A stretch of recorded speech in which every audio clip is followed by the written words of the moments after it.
Chapter 15. Accepting the Past, Rebuilding the Future. Holodeck Healing. The discovery of sexual abuse in my past set my recovery back. I was exhausted and spent hours in bed or in my lounge chair trying to process my negative emotions. I was afraid to sleep, yet weary without it. In my quest to find healing for the abuse I had discovered in my dream, I learned about a book called Feelings Buried Alive Never Die by Carol Truman.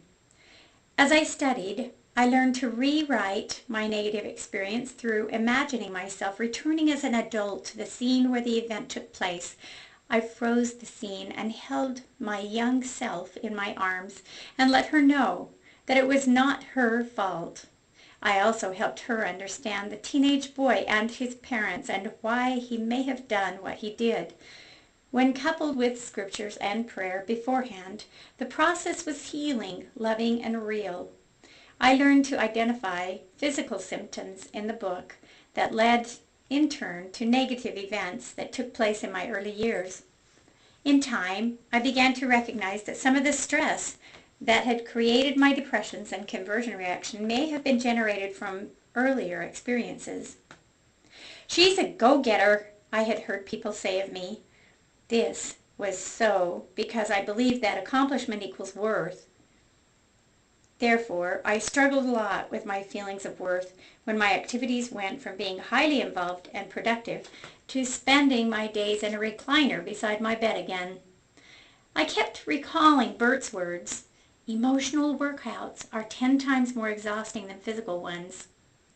During those gray days, I sometimes called my friend Ruth, who lived in our area. A former school teacher, she now had a muscular degenerative disease that left her disabled, often in a wheelchair.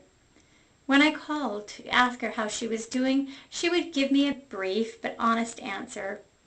"It's getting harder for me to use my legs, but I'm still here, and I love the many visits we have with the grandkids." Then, before I knew it, the conversation turned to me, my concerns, and my recovery.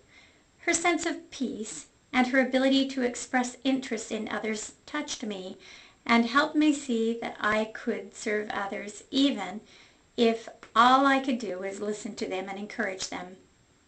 I tried to follow her example and listen to my children and others more and stop talking about my own limitations as much.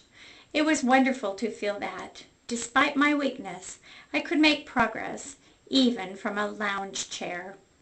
Like Captain Janeway, I may not have left my Star Trek Voyager, but I did travel into great unknowns through the holodeck of my mind and return with greater peace and understanding.